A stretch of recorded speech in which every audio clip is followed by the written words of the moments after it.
Yesu ashimwe bene data, ndabasuje mu izina rya Yesu.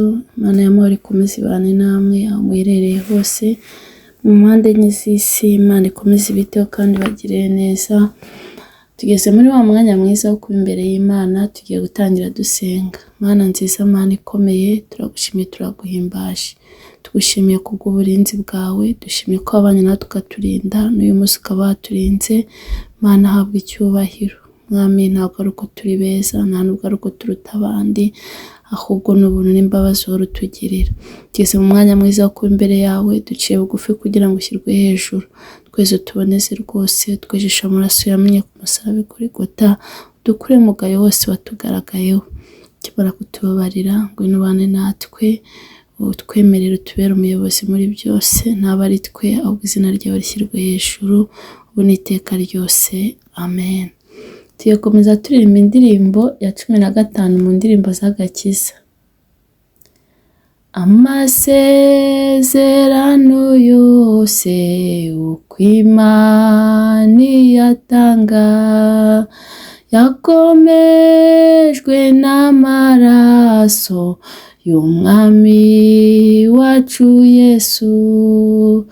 Isi ntibizavaho, ijuru rikavaho, uwizera azabona ayo masezerano. Jya ukora nk'Aburahamu, ubura amaso yawe, bari inyenyeri wizeye amasezerano ye. Isi ntibizavaho, ijuru rikavaho, uwizera azabona ayo masezerano. Mu mwijima wo mu nzira twizere Imana yacu, hasigaye umwanya muto izuba rikarasa. Isi ntibizavaho, ijuru rikavaho, uwizera azabona ayo masezerano. Nubwo turushywa n'abantu, twizere Imana yacu. Yesu ni uzadufasha mu bitugerageza. Isi ntibizavaho, ijuru rikavaho, uwizera azabona ayo masezerano. Mu gihe tubuze inshuti, tugumane ukwizera. Yesu niwe nshuti nziza izahorana natwe. Isi ntibizavaho, ijuru rikavaho, uwizera azabona ayo masezerano.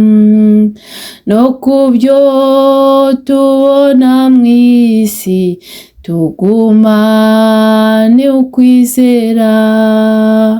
Mu ijuru tuzahabona ibyo twizeye byose. Isi ntibizavaho, ijuru rikavaho, uwizera azabona ayo masezerano. isi n'ibizavaho, ijuru rikavaho, uwizera azabona ayo masezerano. Dukomeze dusoma ijambo ry'Imana dusanga mu rwandiko Pawulo yandikiye Abefeso ibice 3 ku murongo wa 20 kugeza ku murongo wa 21. Kansome mu izina rya Yesu.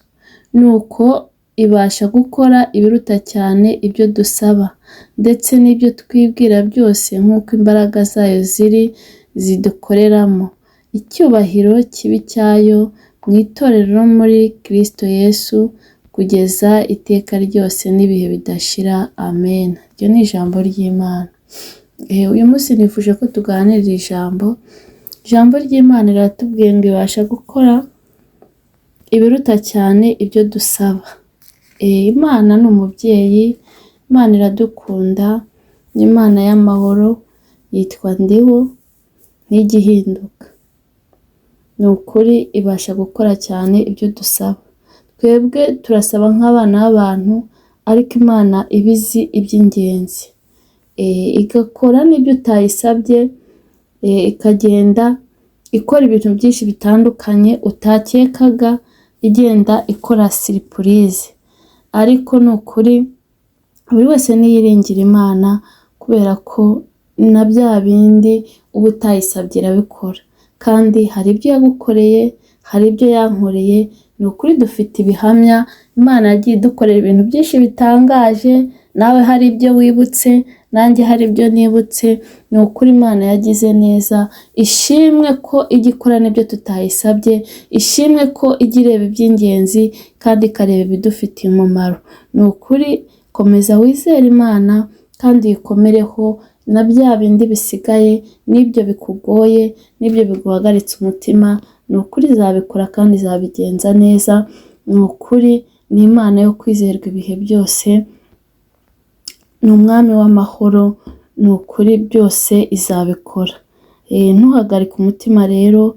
Ni wowe ufite ikibazo, wowe ufite uburwayi, wowe ufite ikigeragezo, ni ukuri ngo ibasha gukora ibiruta cyane ibyo dusaba.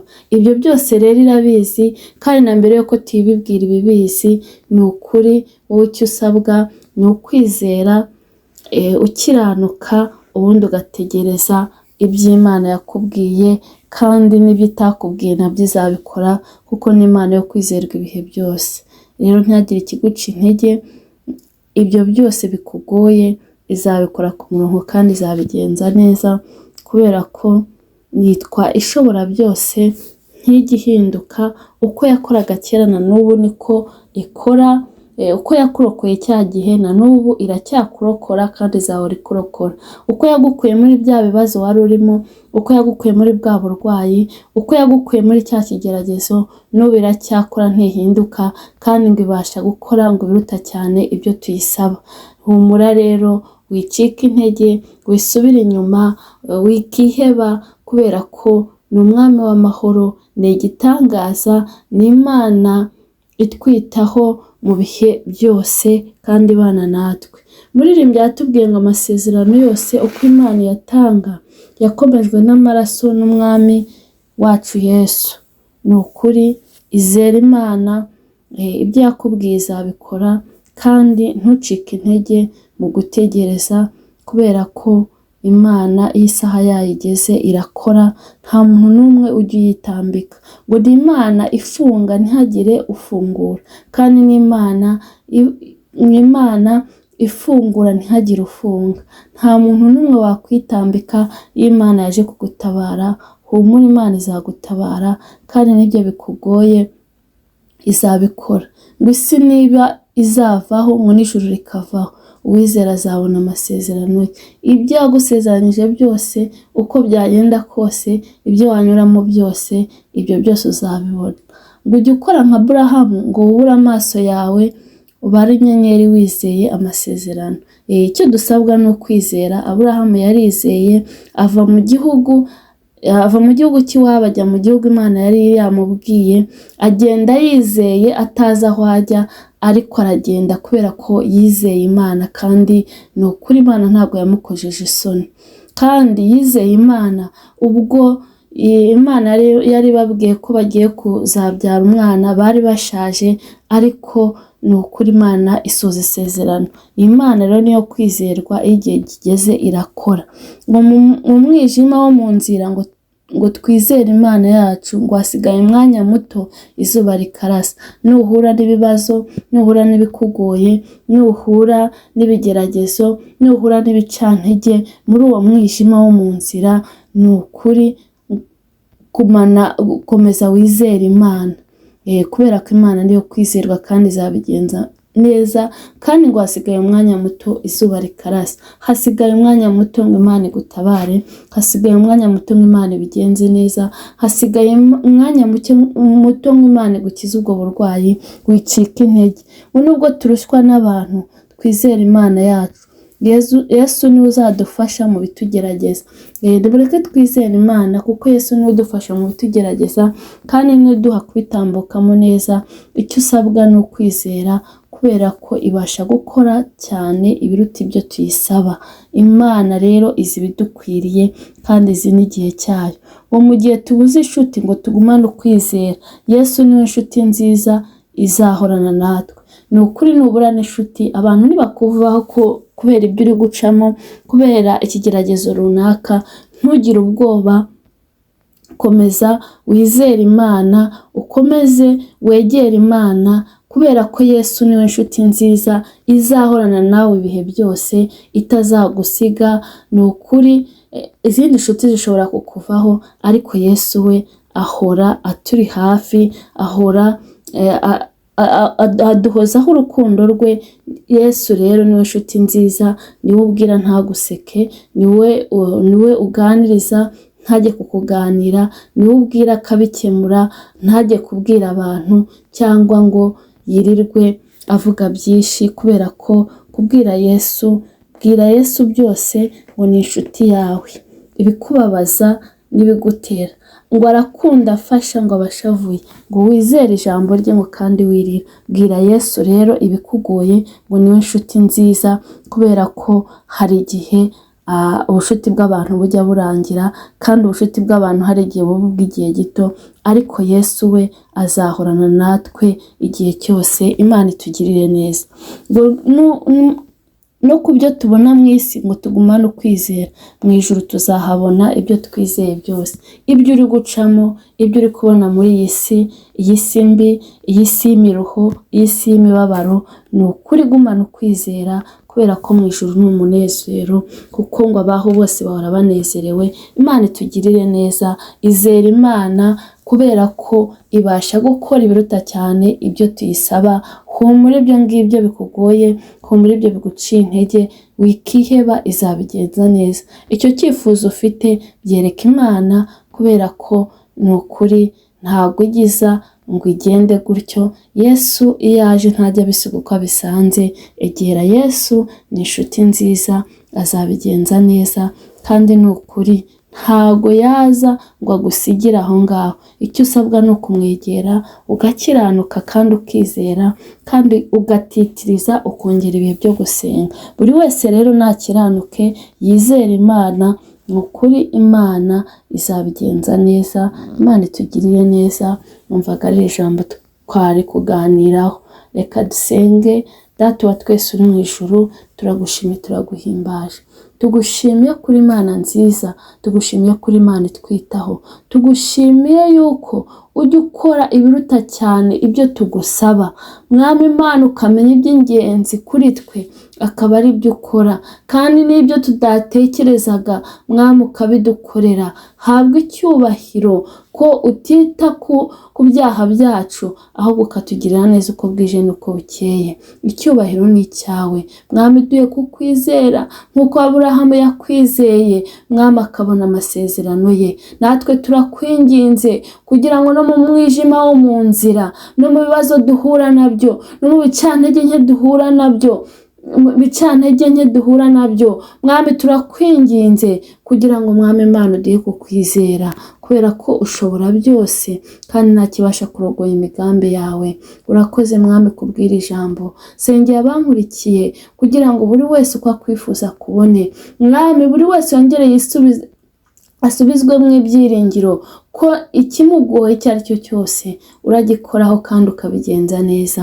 Icyubahiro ni icyawe, ngo barinde ikibi, ubarinde umubi, barinde imbaraga z'umwijima, imbaraga z'Imana nizibatwikire kandi buri wese uko akwifuza kubone, kandi ukomeze ubagure mu buryo bw'umwuka cyane.